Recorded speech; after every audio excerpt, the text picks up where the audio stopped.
बरेच प्रॉडक्ट नवीन-नवीन लॉन्च होतात. इतके चांगले रिव्ह्यूज येतात. आपण त्याच्या इतक्या ॲड्स बघतो. पण आपला स्किन टाइप किंवा काय माहिती नसतं. चांगले रिव्ह्यूज आहे म्हणून आपण घेतो. तर हे कितपत सेफ आहे किंवा त्याचा काही साइड इफेक्ट होऊ शकतो का? कारण का आपण त्याचा काहीच स्टडी न करता दुसऱ्याला रिझल्ट चांगला आलाय म्हणून आपण घेतो.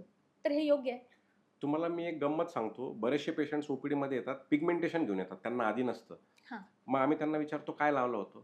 तर ते म्हणतात, की "माझ्या ह्या फ्रेंडनी क्रीम लावली, त्याचा खूप चांगला रिझल्ट आला, म्हणून त्यांनी मला ती दिली आणि मी ती लावली आणि माझा हा वर्स झाला प्रॉब्लेम." हं, हं, हं. होतं काय, प्रत्येकाची स्किन टाइप वेगळी असते. कोणाची स्किन टाइपमध्ये सेन्सिटिव्हनेस असतो किंवा नसतो. तर बऱ्याच वेळेस तुम्हाला जी क्रीम योग्य सूट होते, ती मला सूट होईल याची काही गॅरंटी नाही आणि तुम्हाला सूट झालेली क्रीम मला प्रॉब्लेम क्रिएट अजून वर्स करू शकते.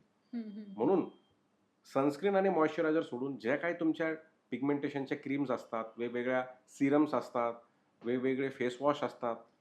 आज हजारो, लाखो टाइप्सचे तुमच्याकडे मार्केटमध्ये एवढे ब्रँड्स अवेलेबल आहेत. हं. आपण इन्फ्लुएन्सर्सची ॲडव्हर्टाइज बघतो.